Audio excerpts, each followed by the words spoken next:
kuvyahondi sha Patrick ntibiba vyoroshe muto biba vyoroshe kabisa uko ngaha kirazira kikaziririzwa kubangamira ukwemera kundi muntu ni icaha gihanwa n'amategeko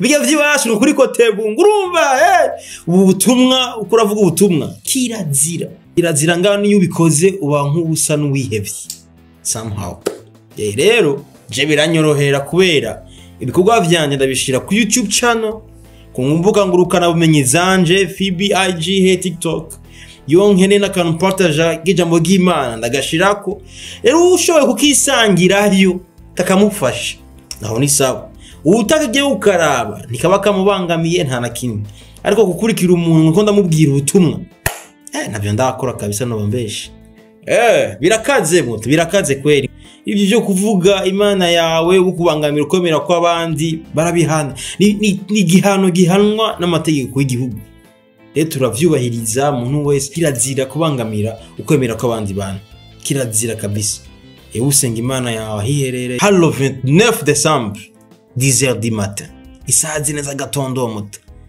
iba numva isi umenga Jesse ndayikwigwamwo numva umenga isi yabaye ntonya kubera ubwoba bw'ivyo naragiye kurondera mu gipfumu ndondera malare aminotirast nibereho senka ce nipfira hama nisanga ngaho nuzuye ubwoba bwinshi amaze kunsengera sha sinzopfa ndavyibagiye numva bwa bwoba bwose buragiye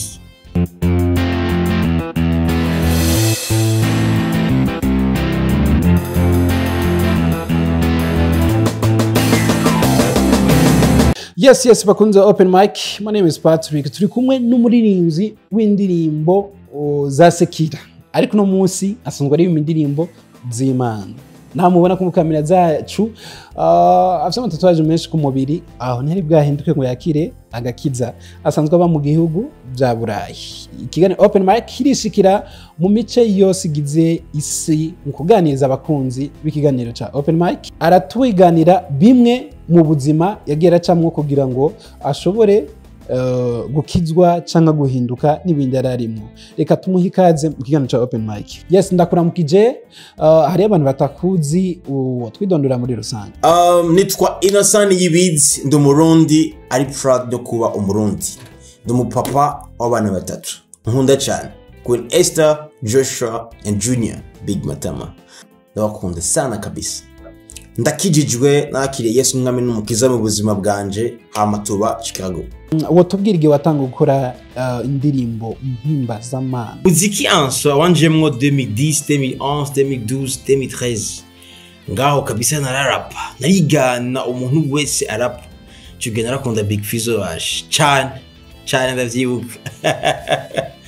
Ico gihe Big Fizzo asohoye indirimbo narara ndayimenye nubwo nabandi muri bisi ko ndataha muhira ko twacu ni mukamenge nurukira nko kujya kabiri kujya mbere nari ndindiri bigahera imodoka genda igashika ku 13 ku 14 kuri malaria katira indirimbo itarahera nkagumamwo kubera gukunda rap hari overdue hari 90 hari n'abandi benshi narakunda rap cyo narashaka mbumuraperi at least batanu ba mbere o mu Burundi mbemwo rero 2015 nisanga ndi mu gakiza ubuntu bw'Imana bunzako nisanga ndi mu gakiza vyose yanyota yagiye ndakira Yesu gutyo ntangura kuja amafraternité kuri Bomberger ntangura kumviriza Dudu koko indirimbo z'umuririmbyi Dudu Theophile nyukuri zaragize igikogwa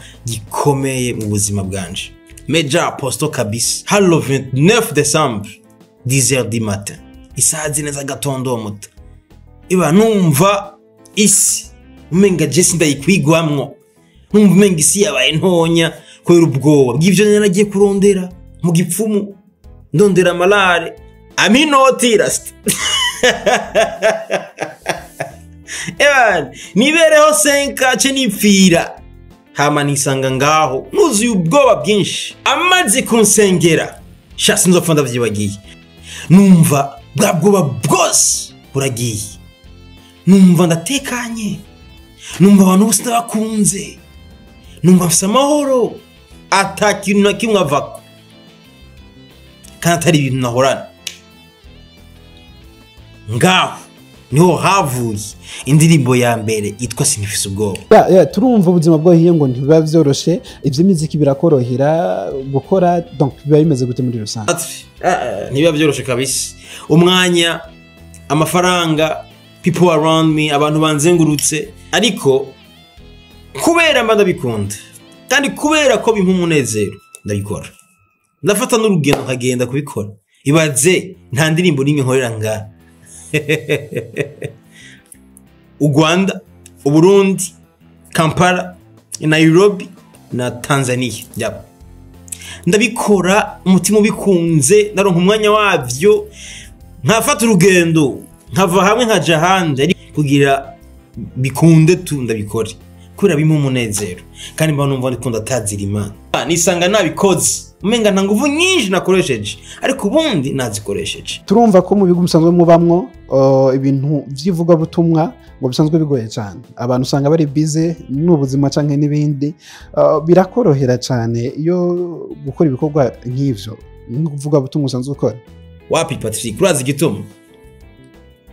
Business turimwo niyo kunyaga imitima. Rero jewe iyo nshize indirimbo kuri YouTube canke Facebook kumbuga ngurukana ubumenyi ariyo yose, uko niyo nzira nahisemo, nkaronka feedback y'umuntu umwe ko yamuhezagiye canke ko yamufashije mu bihe byo gusenga vyiwe, ubwo ari umunezero kuri jewe.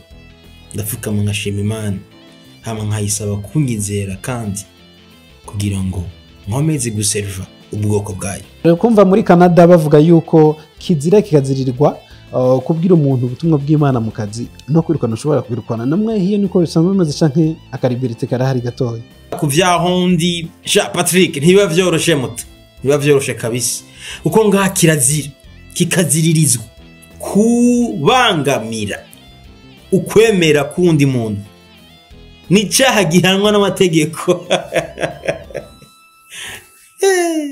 Birya vyibashu kuri kotebu ngurumva ubutumwa ukuravuga ubutumwa kirazira ngaho niyo ubikoze uba nk'ubusa n'uwihevye somehow. Rero je biranyorohera kubera ibikorwa vyanje ndabishira ku YouTube channel, ku mbuga ngurukana bumenyi zanje FBIG, TikTok, yonkene n'akantu partage gijambo ry'Imana ndagashirako.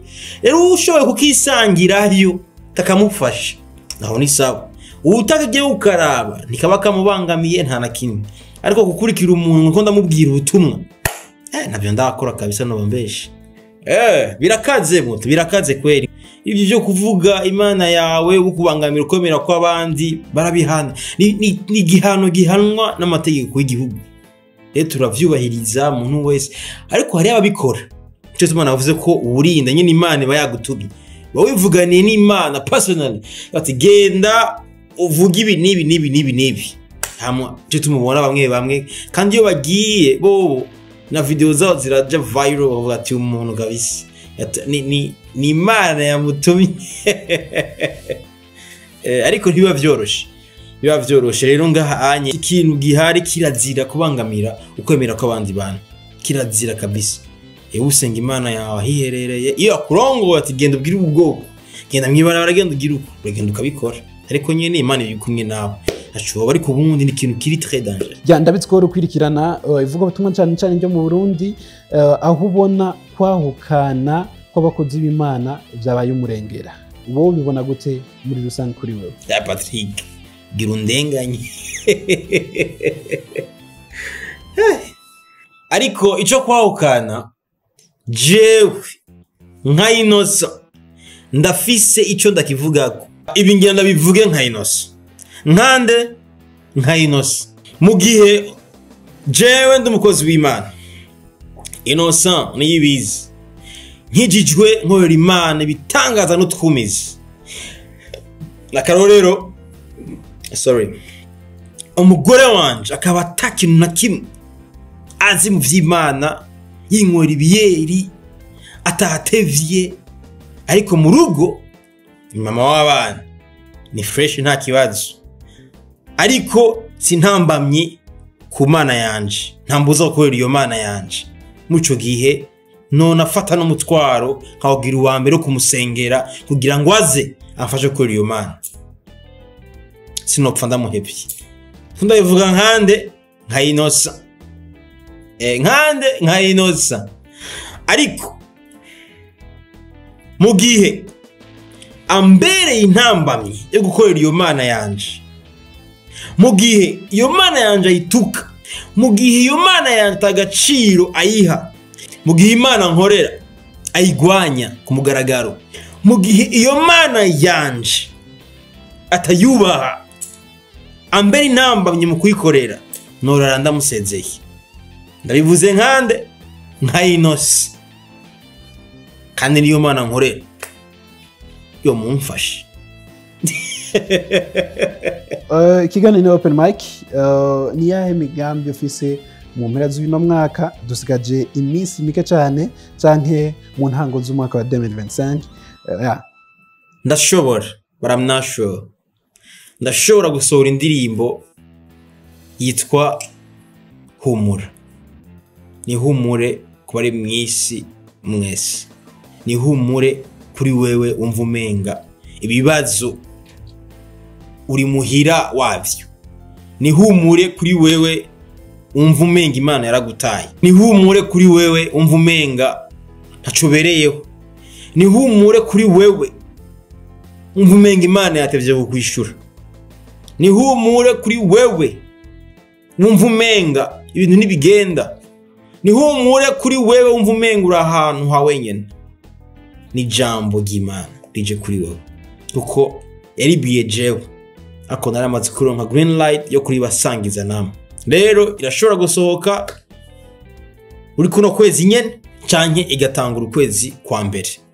Iyo ndirimbo yitwa humura, ndazi kandi kizohumuriza umutima wawe. Imana ibahezegere sana. Thank you Patrick.